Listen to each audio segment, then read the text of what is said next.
What's going on to all my people out there? See, I got Tyrants Beware in the chat. I've got, let's see, Phoenix in the chat.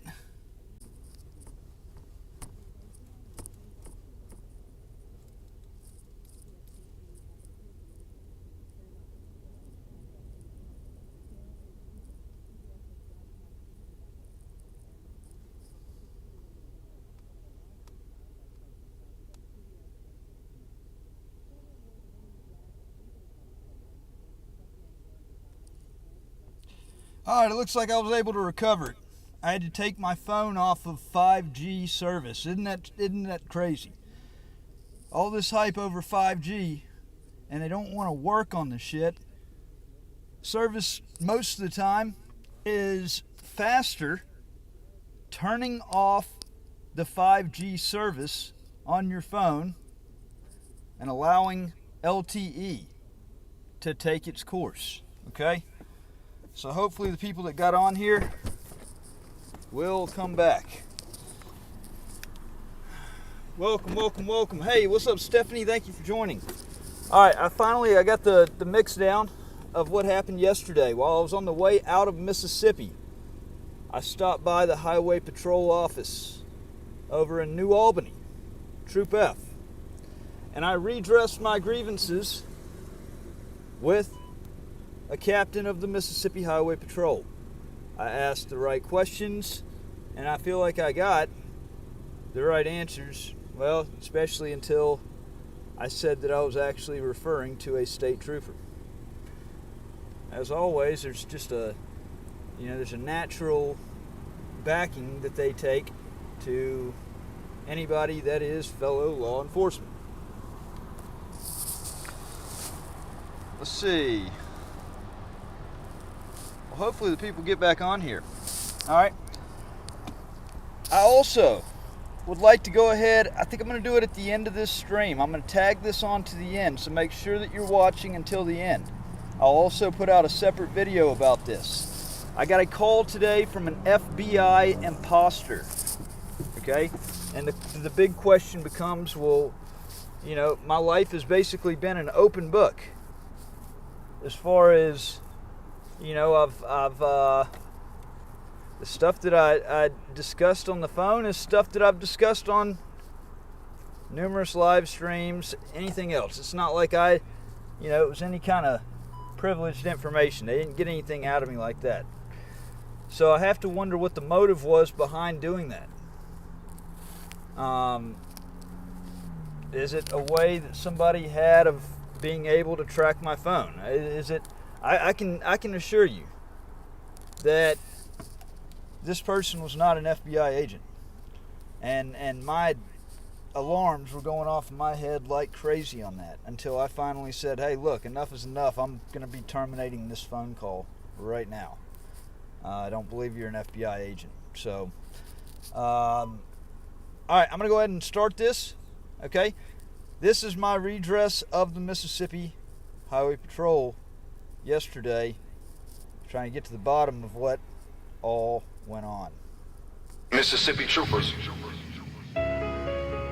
FBI agents, you were supposed to be the elite.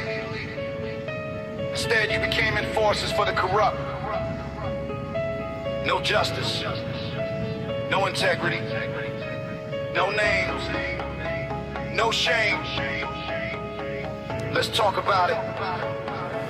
Yo, Mona, you a coward with a badge and a pen. Fabricated lies, then you did it all again. 2022, yeah, I remember that day. You framed me blindfolded, just walked in and said, okay, no probable cause, no facts, no proof. Just a lazy ass lie in a courtroom booth. You ain't no lieutenant, more like a pawn. Controlled by a system that's broken and gone. Where you both are just dumb, take your pick, it's a toss. Either way, you dirty and I'm done with the gloss. MBI, more like men ball instantly. I see straight through your fraudulence vividly. You swore an oath, but you spit on that creed. Now the truth's on the mic and I'm watching y'all bleed. Like a badge of dishonor.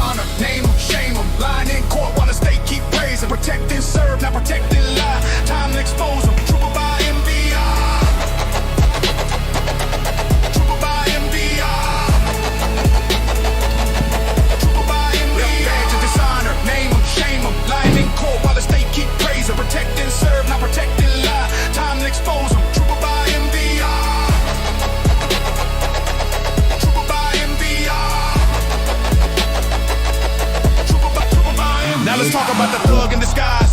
down on the sidewalk right before my eyes. Outside Reed's mansion with the cameras rolling. You crack me in silence like your soul's been stolen. Unidentified, that's the game y'all play. No name, no badge, no price to pay. But I'm the press and I don't go quiet. You started a war, now I'm leading the riot. Governor complicit, Tyndale gon' ghost. Covering for cowards like you coast to coast. Y'all got one law for them and one for us. But your empire's built on betrayal and dust. This ain't just rap, it's a call to action. Expose every lie, every crooked faction. That badge is burning with every bar. I'm the voice of the people and I'm raising the scar. I'm the badge of dishonor, name them, shame them. Lying in court while the state keep praising. Protect and serve, not protect and lie. Truth gon' march, and corrupt gon' die. I'm the badge of dishonor, name them, shame them. Lying in court while the state keep praising. Protect and serve, not protect and lie. Truth gon' march, and corrupt gon' die. Sean Tyndale, you let the trash take the wheel. Joey Marney, Courtney Dixon, and a faceless trooper.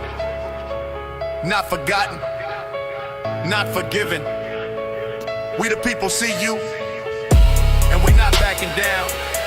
And we're not backing down. And we're not backing down. Trooper by NBR. Trooper by NBR. Yeah, is there a supervisor I can speak with? Sir, I got Captain. Hey, Captain. Hey, I was wanting to talk to you about something. Okay. Get your opinion or get your feedback on it. Okay. So, if somebody is, let's say, somebody's peacefully protesting on a public sidewalk, and somebody walks up to that person and that I guess doesn't like the fact that they're peacefully protesting and strikes that person, hits them, would y'all make an arrest for that? If that happened in our presence, I mean, yeah, there's a possibility an arrest could be made. It's a possibility. What possibility would it not be made? If it wasn't in our presence. Yeah, no, I'm saying if it was in your presence. You're just saying if it was in your presence. So, Sure. in what situation would that not be an arrest made? Would If that? it wasn't in our presence, is what But we're it- getting at. So, in other words, if it didn't happen in front of me Right. or any other law enforcement officer, then it would be the person that got hit filed their own charges for whatever court had jurisdiction. Okay. But yeah, if an assault occurs in the presence or any other violation. And being a law enforcement officer, it's part of y'all's sworn duty to, if you observe a crime occurring, Sure. to The Constitution, yes, sir. under the Constitution. Okay. So here's where I'm getting at with this. Are you aware of an incident that occurred on July the 3rd? I think so. Okay. Well, so what happened was I was outside of the governor's mansion on a public sidewalk. I was peacefully exercising my right, freedom of speech, freedom of the press, and one of your highway patrolmen, state troopers, that was on the guard shack duty, got extremely triggered and told me that I would have to take my stuff and go across the street. And I said, no, I'm not doing that. I'm on a public sidewalk. And he came out the gate and charged at me and chased me out into the road and told me that he did not give a fuck about the First Amendment. That was his exact words verbatim. Then I asked for a supervisor because I wanted to make a on-site complaint. And a supervisor by the name of White. It's a black gentleman with glasses, probably late 40s. He showed up, and basically it was gaslighting. Like, well, what did you do to cause the trooper to do that? I didn't do anything. Okay. Well, I stood my ground right there and said, look, I'm on the public sidewalk. The trooper that came at me before, he put his hat on and put his gun belt on. Came back to the gate, came out the gate, came at me, and I said, you're going to stay away from me. He charged at me and he punched me right in the presence of his supervisor and 2 other state troopers. They had to pull him off. They said, de-escalate. I started, I was very emphatic about, I want charges on him now, because that is a loose cannon. That is a dangerous, dangerous individual that, can literally get triggered like that. It's not even like he did that to try to arrest me. It wasn't even, and that's what's so crazy about the situation. It wasn't like he was trying to, make a bad arrest, because that would have been bad in itself. But it was just straight up violence. He punched at me. I should have let him just full on clock me, is what I should have done. But naturally, I put my arm up, I block it right at the last second, and he hit the gimbal that I had, and then knocked the phone out of the gimbal. The gimbal's broken. This phone keeps overheating, and have to turn it off. So that's affected my, that's definitely affected my work right there. But in all of that, when I started demanding that charges be filed, they didn't do it. The trooper charged at me a 3rd time because I was demanding that charges get filed. They hauled him off, refused to give me his name and badge number. Now here I am, the victim of a crime, and it's rules for thee but not for me. And that's why I was saying, this is a dangerous precedent that, if I would have walked up and hit anybody in the presence of them, I would have been arrested. There's not a doubt in my mind. If I would have walked up to him, and if I would have hit him the way he did like me, I would probably either be shot, tased. I would definitely be charged with assault on a law enforcement officer, which would be a felony. Okay, but then when I demand justice because I was assaulted, okay, he gets the free pass, and I don't even get his identification. And the governor has stayed completely silent about this whole ordeal. And I have huge problems with that because the video is going viral. It's going, big channels have picked it up. It's actually going around the world. There are people in other countries that are commenting that are absolutely shocked and sickened by the actions of that state trooper. And there's zero accountability. The governor has a duty to, all these people, not just in the state, but around the country and around the world. Do you know what they think about Mississippi right now? They think that Mississippi uses violence against people that are lawfully exercising their rights. And I need that condemned at the highest levels, because Mississippi's already had a track history of making themselves look bad.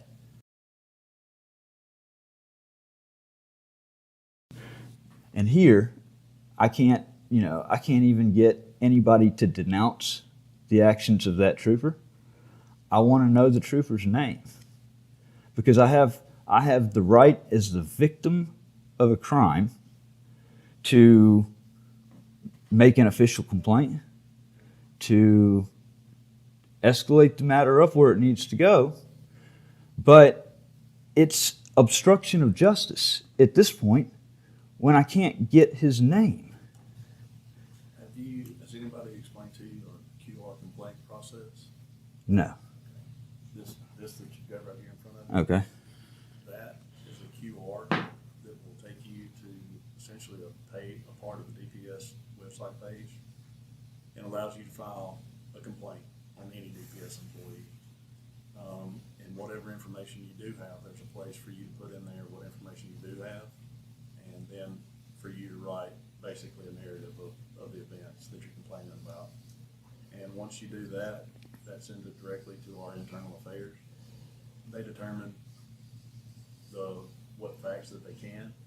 If it's something that they feel like can be handled by a troop, like a troop commander and his command center. No, it needs to be handled a lot higher up, and especially at this point. And, you know, like you said at the beginning, it's in the Constitution that if a law enforcement officer witnesses a crime being committed, and that's why I said, is there any situation at all where if somebody strikes another person, Most often, I would say it would come to rest, but I try to stay away from saying always or never, because it can always be an exception. so there's even one scenario where somebody can walk up and punch somebody. I mean, I'm not saying that anything was justified, but it's hard to say that always X, Y, or Z will happen, or never that will happen.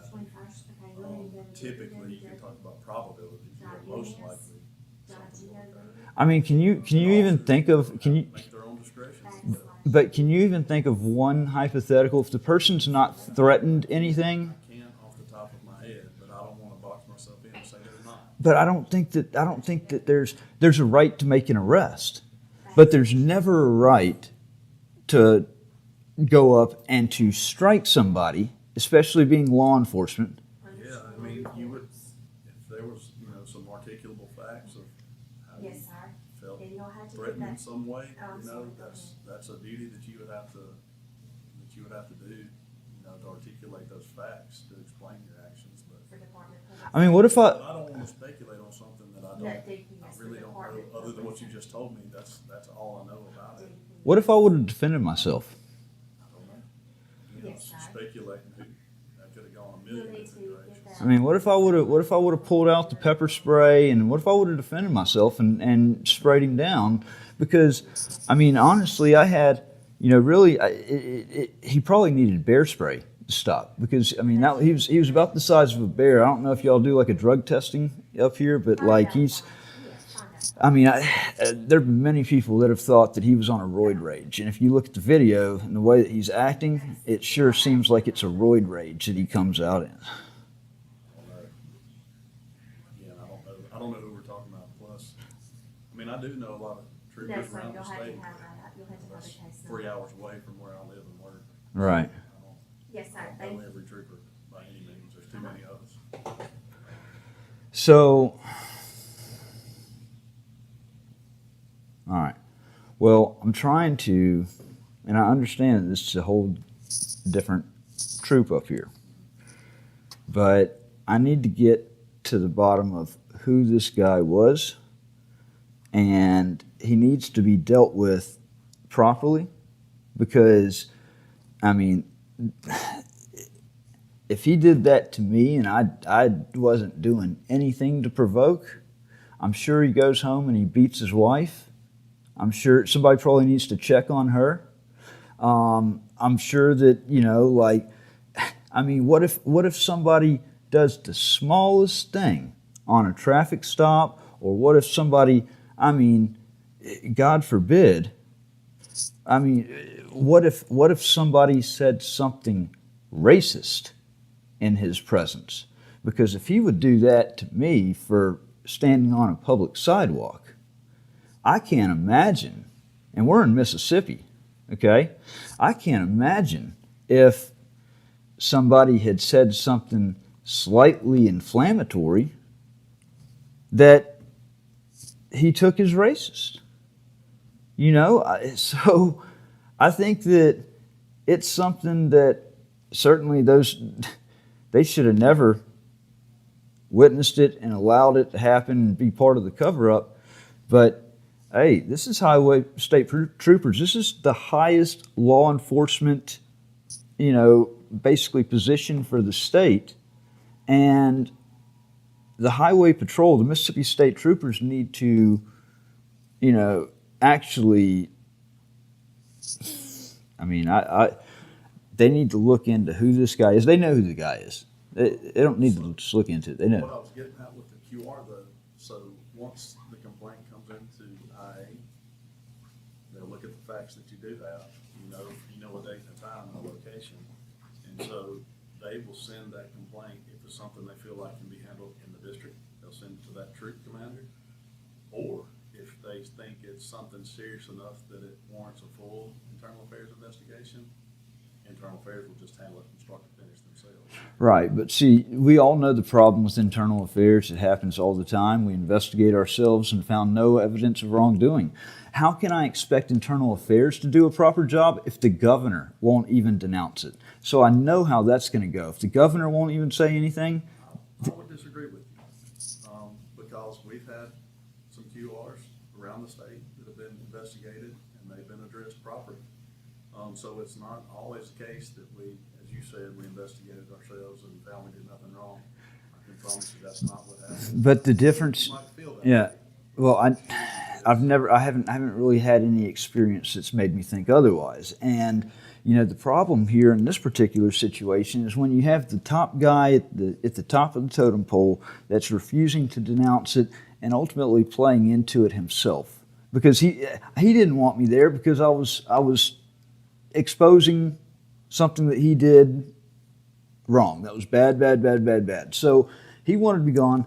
So there's no recourse at the state level if, like, nobody's going to hold internal affairs accountable if they make the wrong decision because the governor is condoning it. Well, obviously I can't speak for Governor Reeves. Obviously I can't. But I can just tell you, based on my experience and how we handle QRs, that's our process. Right. We expect our troopers to hold themselves to a high standard.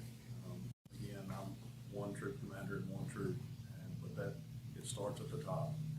And we investigate every QR complaint that comes through, no matter how minor or how major. And we send it up through our legal channels. You got internal affairs involved. If it's serious enough, we've got a whole legal division that looks at it. And then eventually our lieutenant colonel and colonel. And that's our in-house chain of command. If it's something that they feel like they couldn't handle, that's what the commissioner is there for, and then ultimately the governor. So I can only control the things that I can control, right? How many trainings do y'all do on y'all's troops over here? I mean, what? How often do y'all do trainings with your formal trainings? We do some minor trainings. Usually we'll have something at a district meeting, which we have every month. It can be something minor, talking about, policies or any updates that we might need to go over. But then we also have in-service training that we do as an agency, that's like driving, firearms, defensive tactics, those things that have to be qualified on every year. And so it's pretty regularly. And then of course there's outside training that troopers can seek, at different places that offer law enforcement training. Like street cop? Say again? Like street cop? I don't know. You know, the guy that was teaching I think it's called street cop. Street cop trainings. Okay, I'm not familiar with that. Okay. But anyway, they can go to outside training as well. So we do a good job of training, I feel like. And even, like I said, sending guys to outside training, to not our own in-house people. So funds are available. Funds are available. It costs money. So try to send them to as much as they want to go to the classes that they're interested in doing. Right.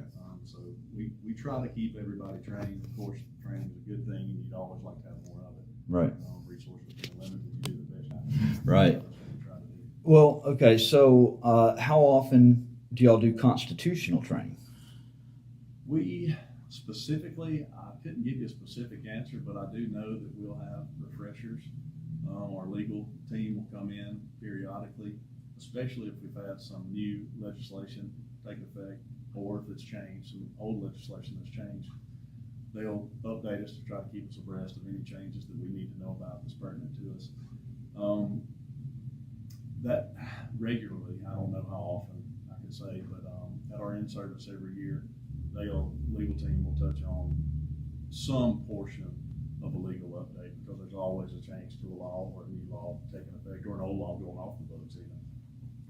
For instance, back when we got rid of the inspection stickers, that was an old law that went off the books. So every year they touch on what they feel is important for us to be refreshed on. So that's at least one official with our legal team training, but then our training staff will also conduct trainings, send information down to the districts Right. for us to disseminate. So it's a wide variety of training opportunities that we have. Got you. Now, one other thing, and this was actually brought to my attention earlier on the phone, and it was something that I was absolutely just shocked. I was floored to hear this.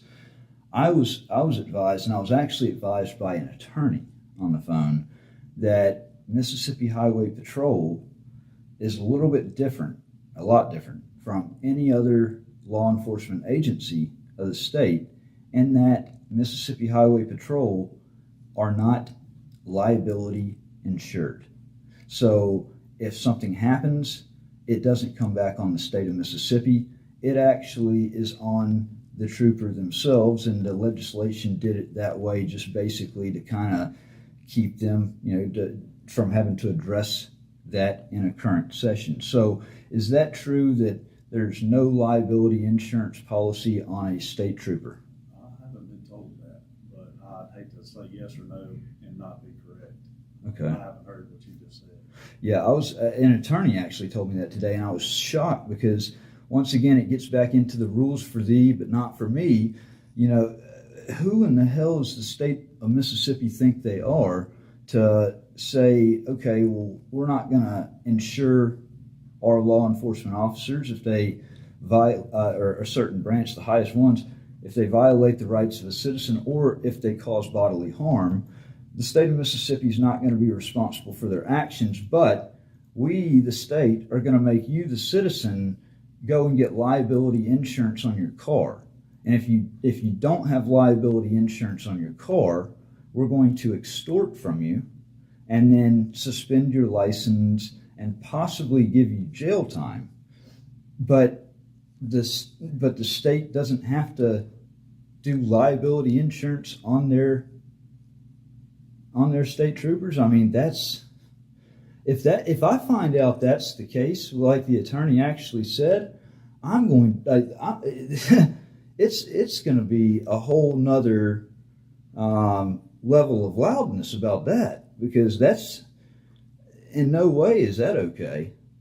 Because here I'm a injured party. My gear has been destroyed, and I was physically assaulted, and this state trooper gets the free pass, and then I'm finding out that he probably wasn't insured by the state of Mississippi. I don't know what to tell you, sir. I don't have the facts. I don't know if that's accurate or not. Okay. Well, I just wanted to come in and I mean, I appreciate you answering the questions that you did for me.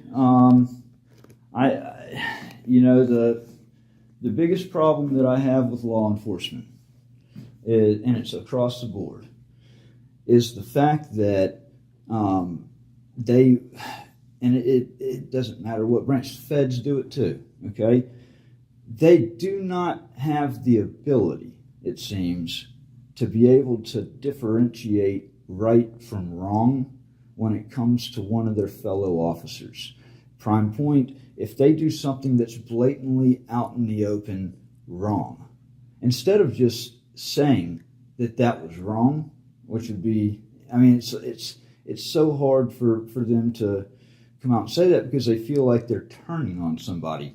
But at the end of the day, to basically, and even like right here, whenever I talked to you at the beginning about what situation would it be allowable for somebody to assault another person, for peaceful protest on public property, and you said, well, you came around to, well, there is none. There is no situation, and that's correct. There is none.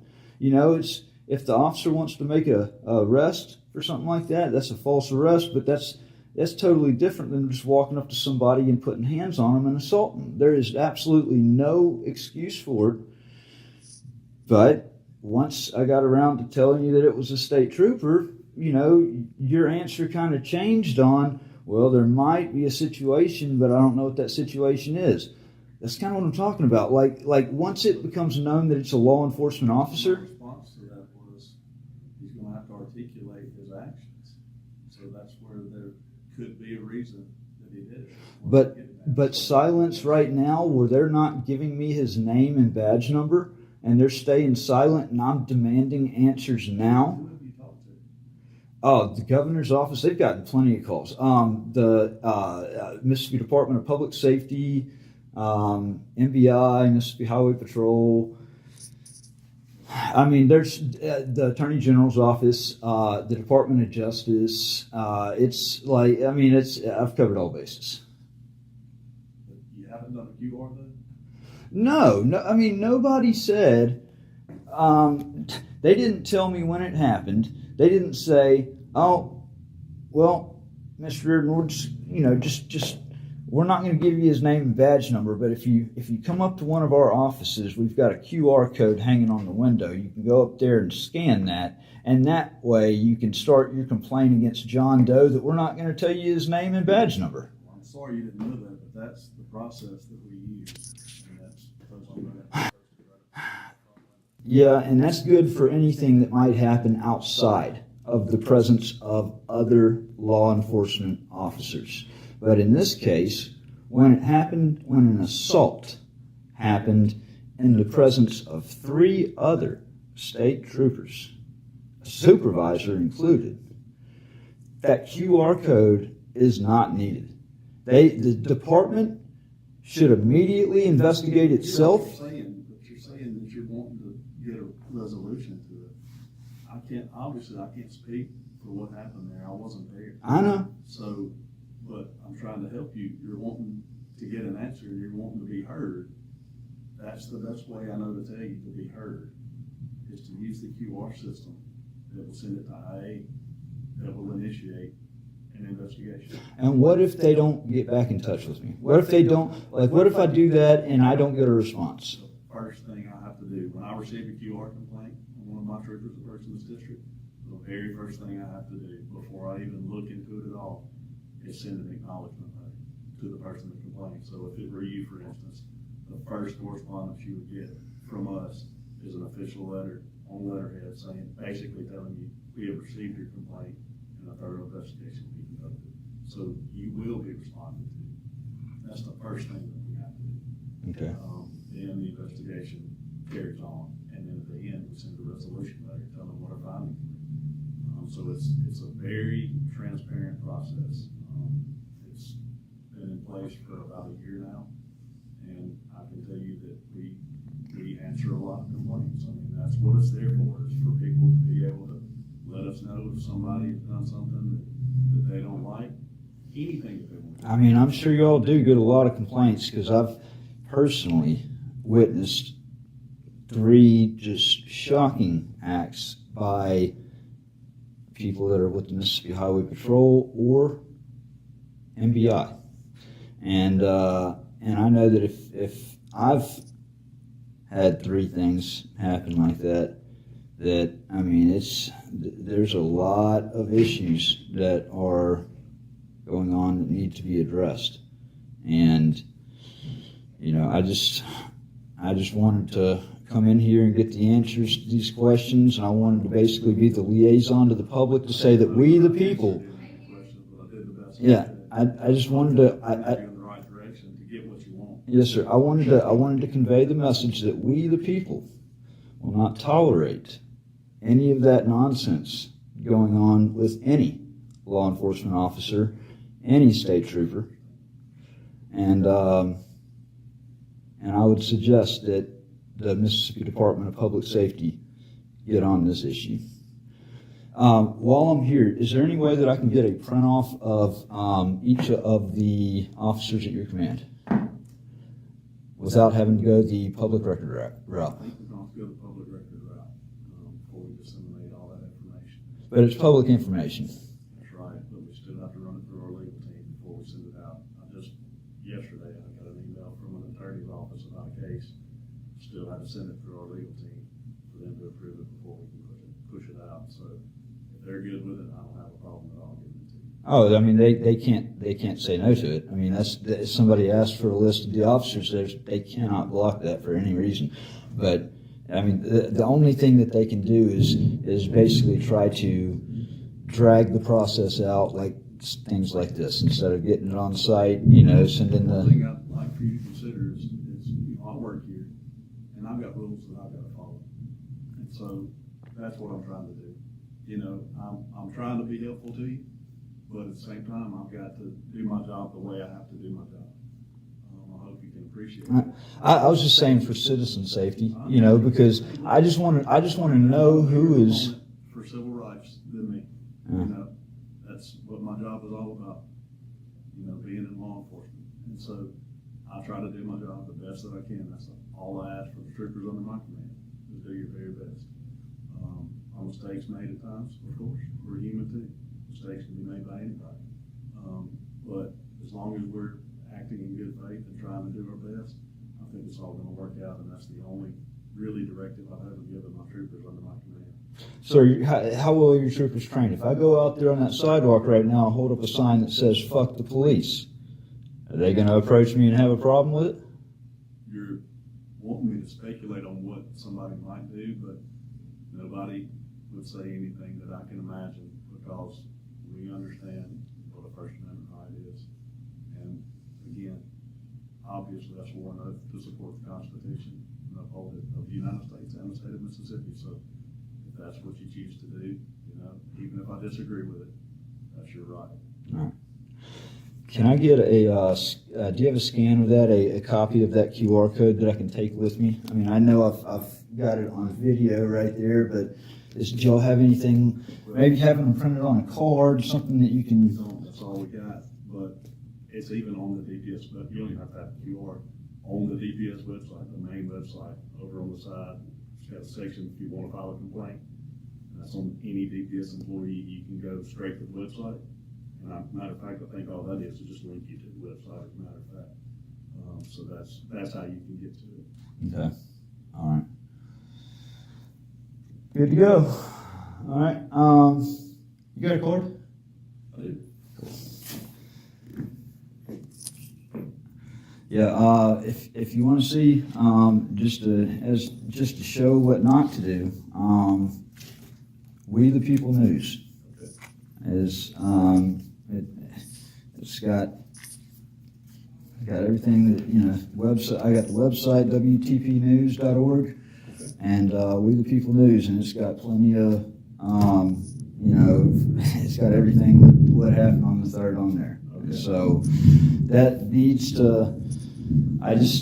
I'm tired of the silence and people not wanting to address things and thinking that they're going to go away. They're going to just blow up into a lot bigger of an issue if they're not addressed properly, and this needs to be addressed, you know, the correct way right now and condemned.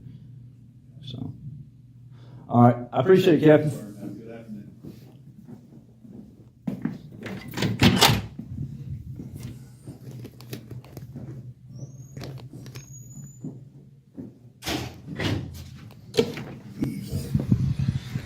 All right. So I had to get the answers to some questions that I already knew the answers to going in. Once again, I had to just get a few more acknowledgments and admissions.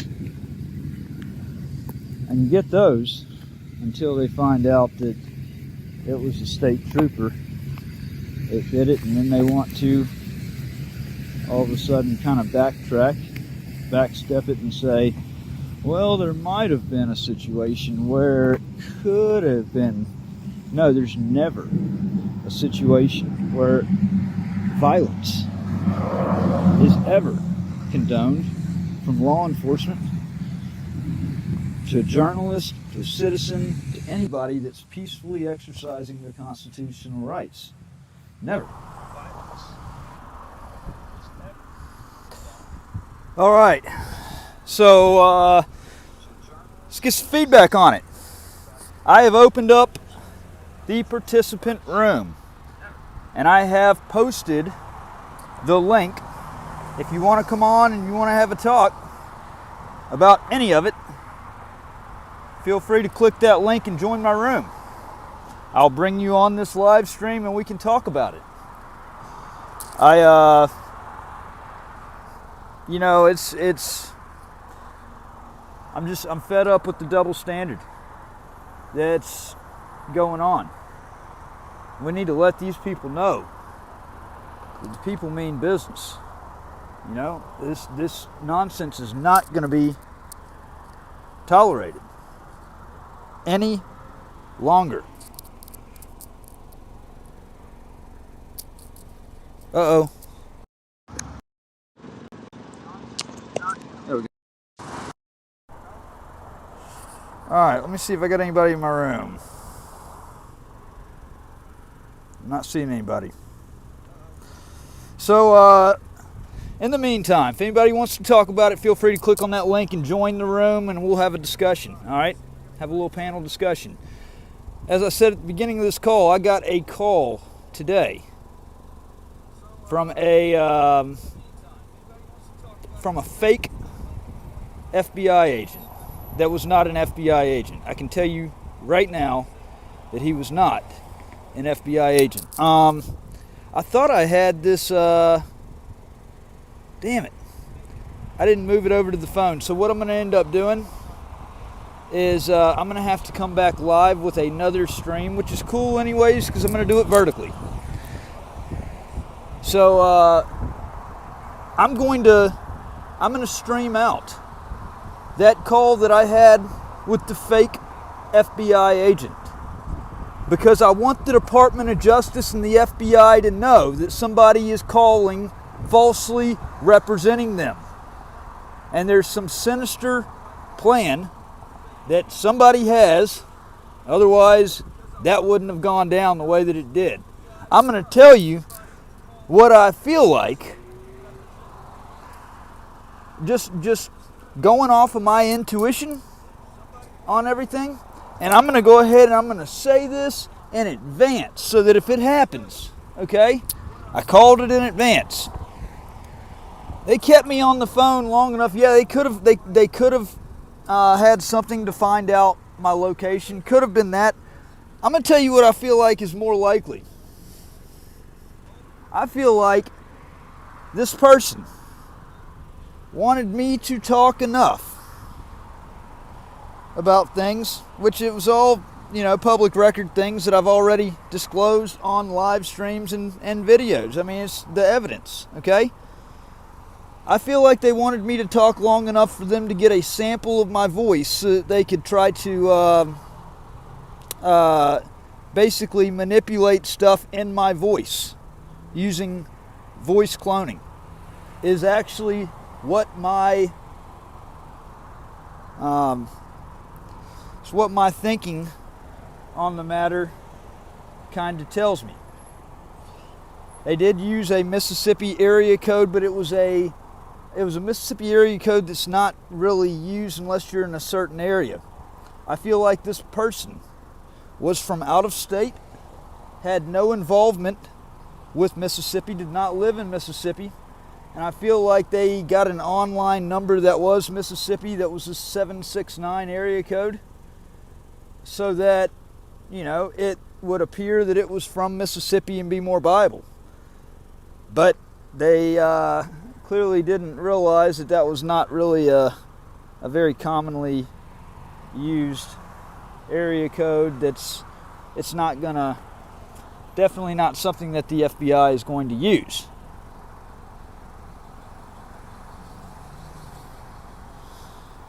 All right, hold on, let me check this room one more time.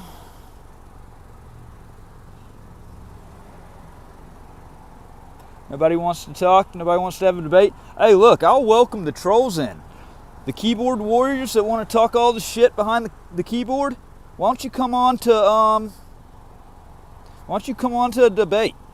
Show your face and actually have an intelligent argument. That's the challenge I'll throw out there. All right. Well, that being said, it's 10 minutes till 8. I'm going to get this call that occurred earlier sent over to this phone, because if I try to do it now and I get out of here, it's going to knock me out of this stream. So I'm going to end this stream, and I'm going to come back live with this call. This is something you're not going to want to miss. And I hope the right people see it. And hopefully, if they're up to what I feel like they're up to, just the fact that I threw that out there, that I know what you're up to, maybe it'll thwart them. But then again, these a lot of these trolls don't have a single bit of common sense to them.